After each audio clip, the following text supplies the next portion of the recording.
I know is excellence. All I know is excellence. All I know is excellence. All I know is excellence. All I know is excellence. All I know is excellence. Dedicated to my people who never had shit. I'm so smooth like it just. Peace, brothers and sisters. This is KushKonvos, the podcast of the African diaspora. I am your host, Ochanda, along with my co-host today. What's going on, y'all? Welcome to KushKonvos. It's Kush G-O-D. And with me today, I got my brothers of the African diaspora. Yeah. And we got our third co-host here. Go ahead and introduce yourself. I go by South Sudan Max. Hey. William Lokaku. Hey. Lokadich. Let's go. I'm happy to be here with y'all. How y'all feeling though? How y'all feeling? Man, this is the introduction episode. We here, Yeah. man. We live Honestly, and direct. I'm feeling really good. Welcome to 2021. You know what I'm saying? That's right. We went through a lot. So I just gotta say this. I'm proud of y'all, man, because it's one thing to talk about something. It's one thing to dream about something. But to execute and to manifest, it's not easy, you know. As y'all know, it's a lot of sacrifice. Big ups to that. It's a lot of determination. It's a lot of discipline. Facts. You got to take your L's and keep going. So I want y'all to just big yourself up, man, for us even be here. Whoop, whoop, whoop, whoop. Hey, for sure, man. Honestly, what my brother William says is pretty big, man, because we kind of coined a phrase, dream big and manifest. Most definitely. You know what I'm saying? Kind of like prolific, you know, like Nipsey Hussle would say.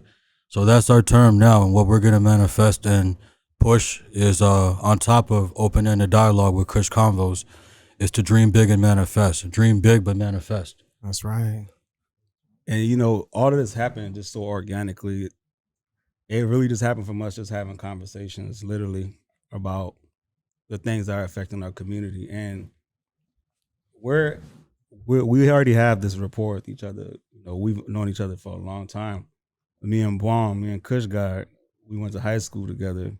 LNE, original rock boys. You know what it is. Let's get it. You know, me and Ochanda, you know, we go way back. How far back you talking, actually?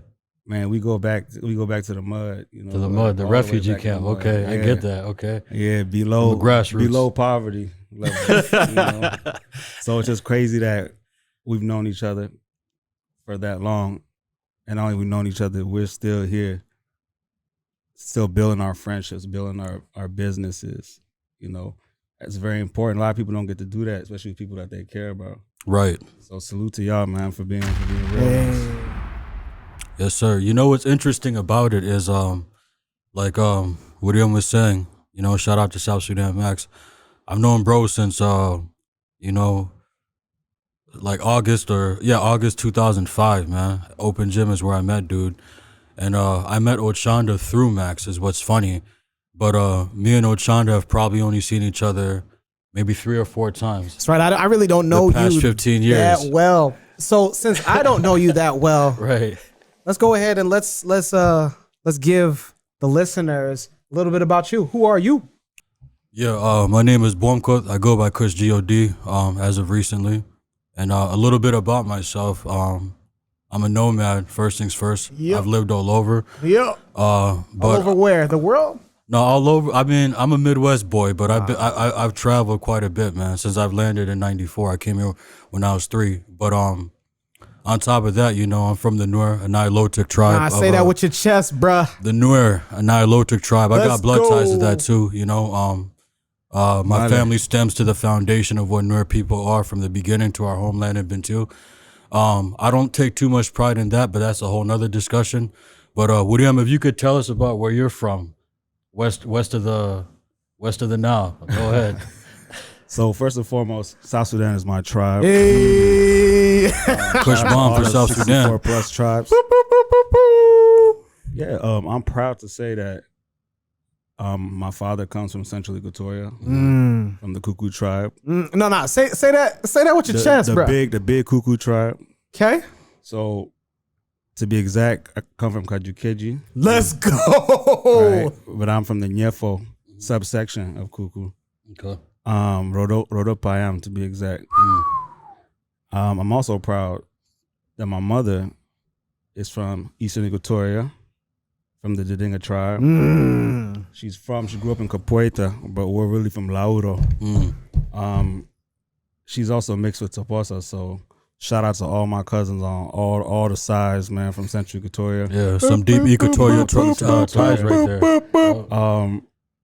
My mom, the area she comes from, you know, it's actually known for gold right now and diamonds. But in the history of our country, she comes from a very important place during the resistance movement, during the struggle. Anybody that's familiar with that knows about, you know, Narus, Chukudum, like New Site is what it was called at the time. So it's just an honor to be able to be from these places, you know, and be a part of our country's history. But everywhere in South Sudan is important. Everybody played their part. Everybody played their role. You know, so like Baum said, it's great to take pride in where you come from, but we can't let that be a detriment to our unity as a people. Facts. And that unity extends borders, man, because we got our long lost cousin over here, Ochanda. Yes, from sir. Nyanza County, Nyanza Province, pre-Constitution.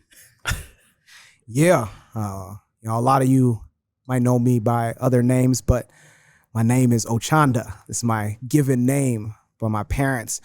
I'm very, very fortunate because for some people that may only have one father in their life, I had two fathers. I had my biological father and my stepfather that raised me. My biological father is from Nyanza, Seme sub-county. So Seme, I got you. Seme, I got you. On his back. And I'm from Cadero of Seme. Jacadero. Yes. How you know about that? Come on, man. It's my cousin. And Okay. Hey, we distant relatives, man. Okay. And so, yeah, I'm a Jaluo from Seme. And then the father that has raised me here in America after my parents had split, he's a South Sudanese Equatorian from the Lugbari peoples, Badia. And again, I was blessed with two fathers.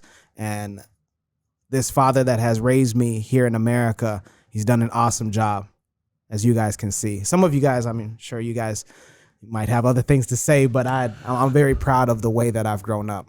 Yeah, honestly, what I can add to that, because first things first, I got a question. Growing up in two cultures that are very deep rooted in our land is interesting. But I would like to big up your stepfather or the father that stepped up, man, because that's a much ignored thing. Shout out to all the fathers. Exactly. Shout out to all the fathers. They don't get their due props. You know, give them their props. Give them their flowers, man, before they lay. You feel me? So, but yeah, shout out to the father that stepped up. You feel me? He's not your stepfather. He's the father that stepped up. But knowing that and everything that you were proactively aware of, what was it like growing up in two different households mentally? Yeah, see, I get this question a lot, and I don't look at it like there's differences. Right. I look at more of the similarities, like we both eat a corn-based meal, ugali, corn. How you eat that? What's the motion? You show us the motion? Well, you know, you take a big piece, not a small piece, like the way that I see some of you guys, grown men. You take the big piece, you roll that up into a ball. Anyways, if you guys really want to see me eat, invite me over to your dinners. What you want them to cook for you, bro? Beef stew. That beef stew, That huh? beef stew. That beef stew. But yeah, there's a lot Ever more controversial beef stew. There's a lot more similarities right. that I see. And for me, I feel that no matter if I'm with my Kenyan side or with my South Sudanese side, I'm good. You feel a sense of unity. We're all African. It's just a border. Imaginary border. Imaginary border. Yeah. And one thing that I would like to add on to this is for those that are watching and not just listening, for those that are watching as well. Shout out to y'all. Thank you. And give a like, give a thumbs up. Yeah. Hit that like button. Smash that. You'll see two flags here. On this side, this is South Sudan flag, the flag of one of the newest nations of the world, and the oldest at the same time. Exactly. It's one of the newest sovereign nation, but the oldest land on earth. And then on this side, some of you have seen this, especially at protests that have happened recently. But this flag goes way back than just these recent protests. This flag is called the red, black, and green Pan-African flag. Sometimes they refer to it as the RBG flag. And this flag was created by Marcus Mosiah Garvey May Nyasai have mercy on that man's soul and bless his family and his organization called the UNIA. And much respect to the great ancestor, man, by the way. Absolutely. So Marcus Garvey. For those that are not familiar, this flag was created back during Marcus Garvey's time, before all these sovereign African nations actually came and became recognized. So the colors that you see on the South Sudan flag, on the Kenyan flag, on the Malawi flag, on the flag during Gaddafi's regime in Libya. Right. The red, black, and green signify that, with the red being of the blood of the African people, the black being the skin of the African people, and the green being the land of Africa. The land of beauty. That's deep, man. Thank you, brother. Hey, man, thanks for sharing that, man. That was a lot of knowledge dropped there.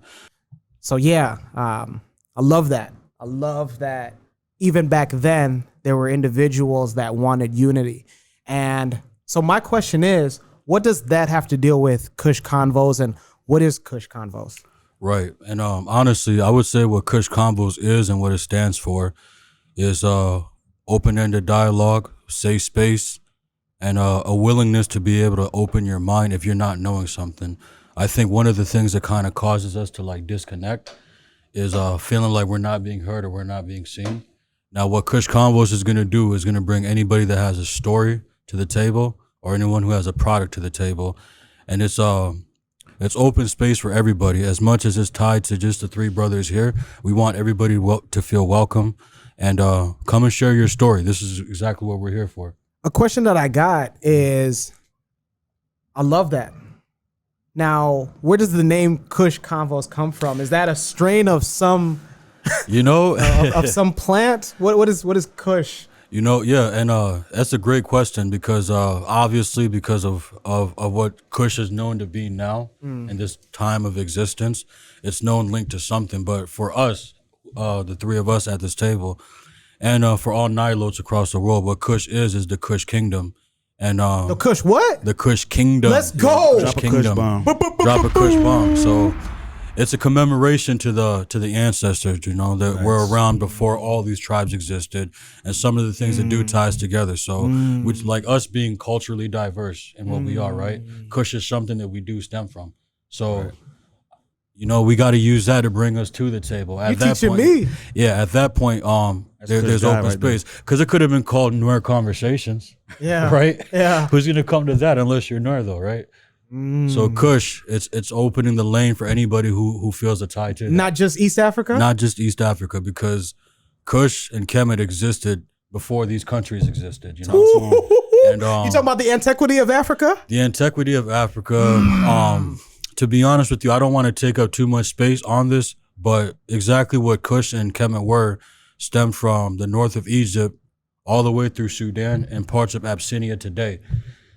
So no borders existed. That means modern day Egypt, Sudan. Yeah, we use Egypt's big all the way brothers, down to parts of Western Ethiopia and Abyssinia, man. Or Ethiopia and Abyssinia were one at one point, or it is one at one point. So it's interesting, man. So KushKonvos, the conversations comes from the dialogue. You know what I'm saying? And the so dialogue. You two, because you two have known each other, and how did you guys say that? Or how'd you guys come to the point where it's like, okay, let's call it KushKonvos? Could you elaborate a little bit about that? So, me and Blomquat, right? We always go on these deep dive conversations. Deep as the abyss. We talk about aliens, space. We talk about our cultural values. We talk about our history. And Kush has always been someone that's been very knowledgeable. Oh, thanks for that, brother. Thanks for that. Yeah. And it's like a lot of times when you even try to talk to somebody, especially in our generation, about these type of things, they're like, man, this man think he just know everything. He want to just talk about some boring ass old shit. But it's our responsibility to keep our history alive. No one's gonna tell it for us. No one's gonna be like, oh, well, you guys used to be kings and queens. If you don't do that research yourself. So especially coming to a land that's not ours, we have to be able to keep that alive in a certain type of space. So these conversations just over the years have developed. They've developed, and we've gotten more knowledge. We've attained more knowledge, And we're just like, yo, you know, like this shit needs to be heard. Like it needs to be talked about. Mm-hmm. For me personally, I've been sitting back and watching, you know, culturally how Africa's been influencing the world, even though we have been doing that since the time that those Greeks and Romans always wanted to come and read from our libraries and steal from our talk to them, you know, museums. So that's we've always influenced the world. But in today's, let's say, pop culture, you can hear a WizKid song being played at any like club in America. You will hear like whoever, you know, Sati Soul being played here in America. And, you know, I think Black Panthers had that was like the culmination to me, because I feel like it gave it something, it made it tangible, it made it cool for Black people to embrace Africa. Yeah. You know? So seeing all this, I'm like, okay, shout out to all the Nigerians, the Ghanaians, big up, Kenyans, big up, you know, Rwandans, South big Africans, big up. Like, at the end of the day, we all Pan-Africanists, right? Let's go. So I love to see them win. I hope they win more, right?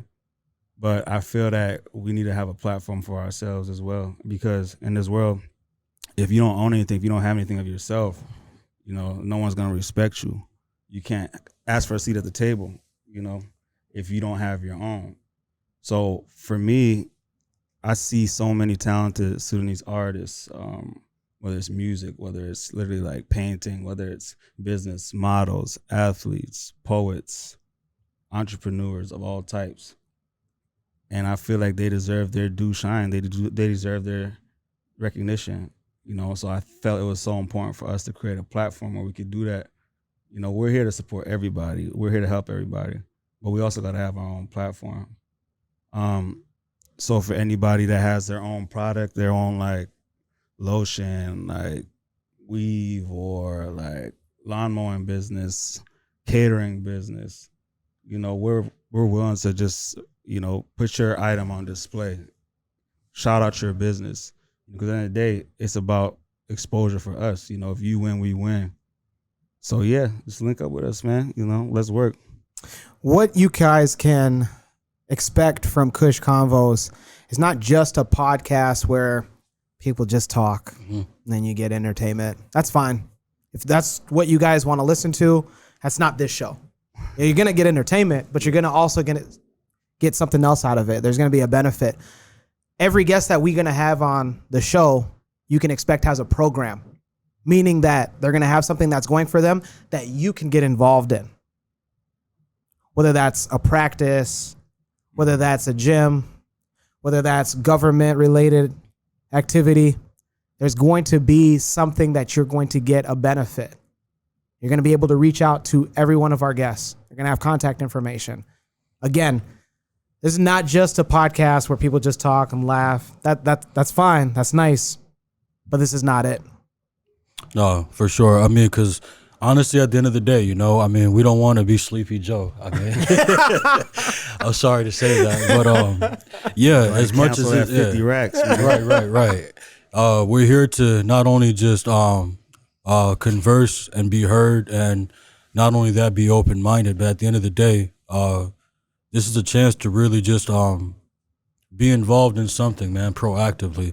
I think just what we kind of stand for alone individually shows exactly what type of business this is, so to speak. Absolutely. So when you speak on it not just being a podcast, there's going to be so many things that go into it, you know. I don't want to speak on too many things that we've been building on for our vision. Now, stay tuned and hit that like button. Stay tuned, but for now, just understand, yeah, I mean, as much as people just talk and converse on podcast, this is going to be hilariously educational, you know. Yeah.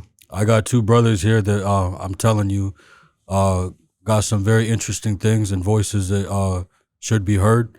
And not only that, I'm proud to be able to sit next to them because of how they carry themselves. That's right, man. And that's exactly what we're presenting, and the diligence of the black man and the excellence of the black man. That's right. That's exactly what KushKonvos is. In the diaspora. The diaspora has and that too. You two, you guys grew up together. You know, and this is a show again this is the podcast of the African diaspora.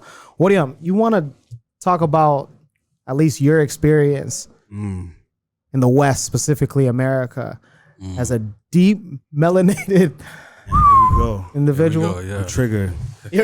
Triggered. Is that alert. T word?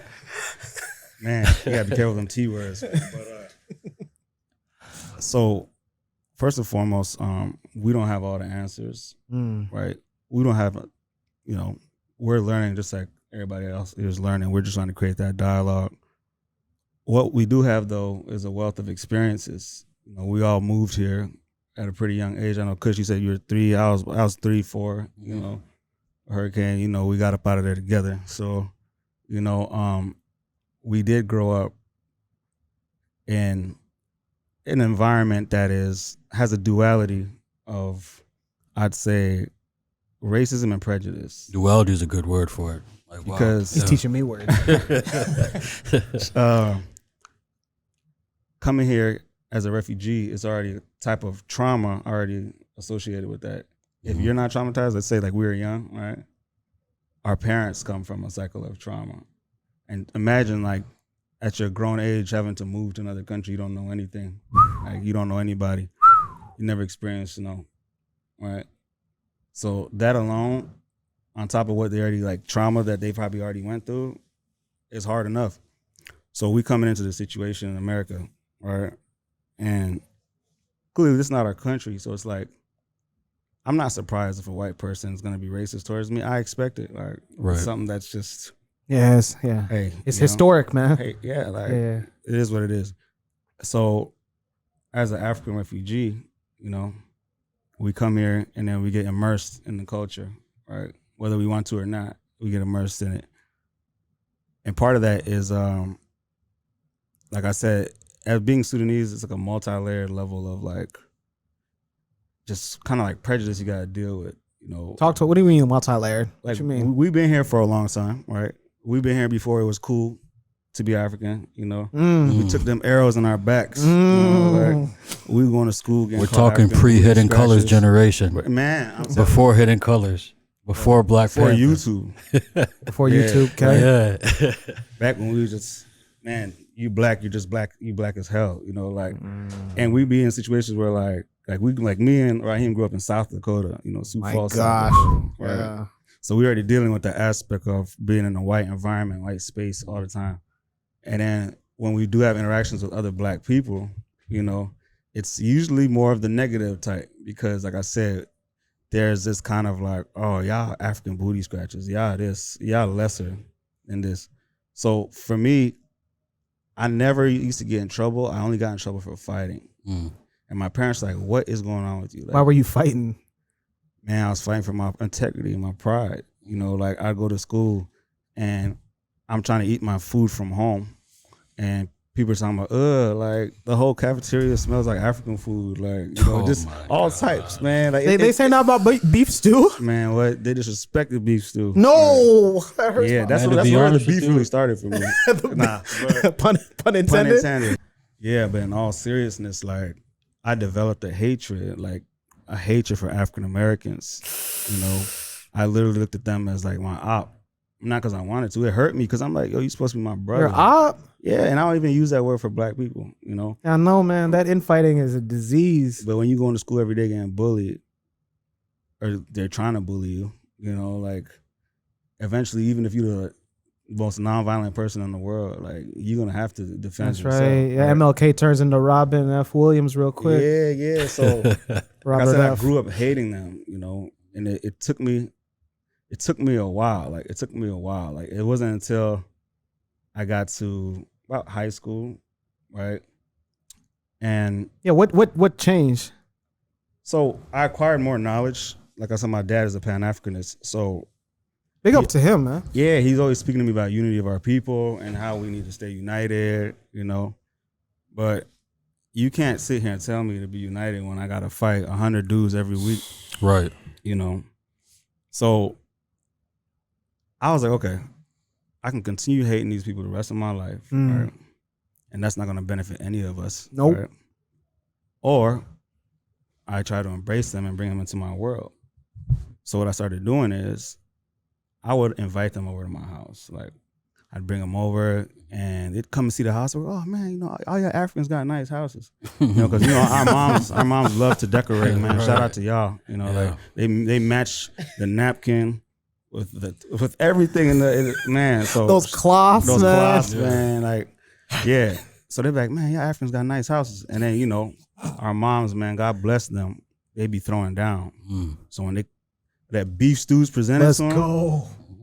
And that aroma hit, I'm hungry right now. I feel Kush, that. I'm hungry right now, bro. I feel it, man. And keep in mind, they don't even know that we have food. Like they're like, oh yeah, Africans, y'all got food. Like we just like don't eat or something like that, you know. So we just fasting all the time. we just fast. We permanent fasting. That's why we so fast. You feel me? But damn, bro. it's like. Man, this man is I know, this man. man with it today. He's charged know. up. I'm trying to be serious, man. I'm trying to be serious. Keep us grounded, man. Keep us grounded. Keep us solid. So the foods are hitting, you know, like they're like, damn. So like I could see the change in them. They're like, you know, what the fuck? Like, these are regular. Like they're like us, you know. Like now it's like there's no more of that like separation. Like oh, well you're African and this and that. Yeah, and and I'm black. Yeah, so it's crazy because like after that, like most of my best friends were actually African American. You know, so The ones that you was the same ones that were clowning me. the same ones that you was going fist to cuffs Oh with. yeah, they're some of my best friends. That you was telling them run the fade. man, listen, Yeah, like a barbershop. more phase than Jordan. Bro. Let's go. You know, so More phase than He's Jordan. charged up today. Hey, you know, More know, phase than Kush, Jordan. I told I you. hear hey, it, bro. it was you. hard being melanated back then. You know, like I said, it wasn't accepted like that. You know? No. And I know, Bomb, you were saying earlier about having experience, like, you know, Yeah, what kind of speak on your man? trauma, Like brother. if he's fighting, was you? I mean, I know it's probably bad, were you coming to fist? Okay, well, first, yeah, I'm sorry. Let's go ahead and let's get. I know it's No, bad, no. but you know, Jordan was popping back then. yeah, hey, So, but like personally, bro, Kevin I mean, Garnett. Tyrese. What Hey, more here do we. want? Hey, you see this, man? I got the shiniest head in here, and we're talking about shiny heads. But no, Your future's bright, fam. Don't worry about it. He's charged up today, man. Hey, for viewers at home, if you guys think that I will be the one with the jokes, it's William. Nah, I'm Yeah. a serious guy. Yeah, man. right. I'm serious. Nah, he's serious, but no, for sure, man. You know, I took a couple blows there. I'm gonna hold them, you know. But I'm gonna say this, man. Like I came here in '94 when I was 3. I landed in New York. Lived in You got the Tennessee. Tim's on right now. I got the Tim's on right now, man. Yeah. and they're wheat Tims, by the way. For y'all, Already, the butter. y'all at For sure, home. man. sauce. Yeah. But oh my, hey yo, I'm trying to be serious, but they're killing me, man. But it's all good Give though. the people what they want. You know what? I'm gonna play like Jeezy and just tell my story, man. You know what I'm saying? And to kind of add to what Brother William was saying, like my experience started in '94 when I came here when I was 3 in '94, and I had the luxury, which I was saying I was a nomad. I had the luxury of kind of moving around and seeing cultures in different areas, but then it came with just the exact same experiences. So New York, I was too young, but my dad was dealing with reality there, and that's when he decided to stop smoking and drinking because he seen what was ahead of him at task, you know. So he moved us to Tennessee, and that was even You was over more there using turbulent. Memphis or what? Yeah, North, man. Shout out to Project Pat. Wait, what? And You Mersey. lived in Memphis? Yeah, North Memphis Projects, bro. North Memphis, bro. But no, You got yeah, that blue on, yeah, huh? we was in Memphis, and then moved to Minnesota. We was there for about like 10 years, and I would say that's where reality started to kick in, you know, because we lived in Brooklyn Park, and there was just a harsh reality of people that look like us. You feel me? Specifically myself, man, because I got a unique look to myself. Specifically Kevin Garnett. Yeah. Here we go. man. Tyrese. Hey man, yeah, it's like look at this broke KG. Like they say stuff like that. But Did you actually meet KG once? I didn't meet him. My uncle met him at a game that we were at in 2000, the year 2000 actually. The Newer Youth Community took us to the Phoenix Suns and Timberwolves game. So yeah, I seen KG, Wally Zerviak, rest in peace Malik Sealy, number 2. He was RIP. there. Yeah, but reality in Minnesota, man, like yeah, it was. I mean, they're my brothers now, man. But yeah, like it was. I had to earn that brother title, you know. I had to, even if it meant taking an L, because I have to deal with more than one, you know what I'm saying. So, but I honestly think it made me what I am today because what changed for me was hip hop. You know what I'm saying? The more I started, the more I started finding my footing in the culture of hip hop, the more I kind of got accepted by what this world was, you know, and that's really what kind of divides us in a sense, because we come from a world where, I mean, what really kind of ties all of us together is our culture and our music, you know. So once they started seeing how I was living at home, like you described, you know, that we lived in the same neighborhoods, they'd come through, watch games, you know, see what we were eating. My mom would invite them to eat. Mm-hmm. And not only that, I got hip hop lyrics for days. So like bars, the culture just kind of immersed me in, and I was accepted. And then within their acceptance of me, they started learning what I am, and they were curious. And yeah, man, I mean, it was rough, don't get me wrong, but it was fun though. I kind of enjoyed the scrapping, to be real with you. Cause like listeners, I feel like every time he talks, I'm listening to a good book. That's all I want to add. He need to start. I thought I was gonna get another joke. I could listen. Yeah, bruh. Thank you. Yeah. But I mean, that goes to say, cause like after a while, yeah, I was scared at first, but then scared of what? I was scared of the bullies up the street. You know, like they were looking for. Hey, where's Bomb at? Now, bro. Where's like, I don't even want to say the names they called me, you know, but like, where's he at? Oh, there he is, you know, what's up today? This is that. But after a while, I was looking forward to it. Like, what's good, man? What we gonna do today? And I was like, okay, you know, all right, that's funny, because that's when it actually stops. That's when it stops, bro. Yeah. When they realize they're actually gonna deal with you. You're not dealing with them. It's like, you can call me African booty scratcher, but I'm gonna punch you in your mouth every time. Well, but that was my mentality at the time. I'm not on that no more. But so like, what I'm getting from you guys is that KushKonvos, when you guys came up with this is something to unite. There you go. Bridge that gap. Exactly. Yeah. Exactly. Yeah, bridging the gap is very important. Because through the events of the past year, I think people are actually starting to realize, like, yo, like, we're all in this same struggle together, regardless if like you're from Africa or you're from Caribbean, you're from Colombia. When you get pulled over by a cop ain't gonna ask you, hey, are you Sudanese or are you just a black guy from North Omaha? You know, like, they don't care about that. So why are we the ones that are continuing to care about small things that separate us as far as where we're from, when we could unite and blend our cultures essentially together? Exactly. You know? And I think another reason why we wanted to create this platform is because, like I said earlier, we got a wealth of experiences, man. Some of them fortunate, some of them unfortunate. But there's a whole generations, like we're first generation, you know. There's whole generations that are literally, they just know America. You know, they don't know nothing about, they just hear their parents talking about, oh, I'm going back home. And, you know, like, so I'm not saying there's a disconnect, but there's always, in every generation, it's disconnects, right? So I think, you know, every generation has responsibility. And I think our generation, this first generation, is to try to guide like the next generation. And, you know, we were young, we were hard-headed, right? We didn't always listen, you know, but I feel like now it's kind of a little different. We didn't have nobody. We didn't have OGs directing us how to maneuver coming up as a black man in America, you know. And it's not that they didn't care about us. It's just that they literally came to America at 40-something years old. Exactly. What are they going to tell us about They came from a different world, man. In middle school and high school, where, you know, different situations. So I think from what we've gathered through, you know, the University of Hard Knocks of Life, you know, shout out to Jay-Z, man, we need that sponsorship. But partnership too. Partnership, my bad. There you go. I think it's on us to literally reach out, even if you know, like, you trying to talk to a young king, right? He's not receptive to it. Reach out. If he doesn't want to listen, you're gonna learn the hard way. But I feel there's enough, you know, youth that actually want somebody like an OG to be like, oh, like, this is how you move, this is how you make your own money, this is how you become financially independent, this is how you avoid pitfalls of like incarceration, right, and things like that. So for us, you know, I trust you guys that you guys are very well aware of that responsibility. I see the way you guys move. And the way you guys, you know, bomb you and your children. Yes, you know, yes, sir. I have a lot of respect for you, and I actually learn. I watch how you move. Yep. Like, we'll be hanging out like regular, and he'll be like, "Man, I gotta go pick up my son, or I gotta do homework with my son." And you know, it's never a problem. Like, I'm like, Bon, please, bro, go ahead, man, because, you know, it's not a lot of. Let me not say there's not a lot of men doing that, but I think we need to give flowers to the men that do that. Exactly.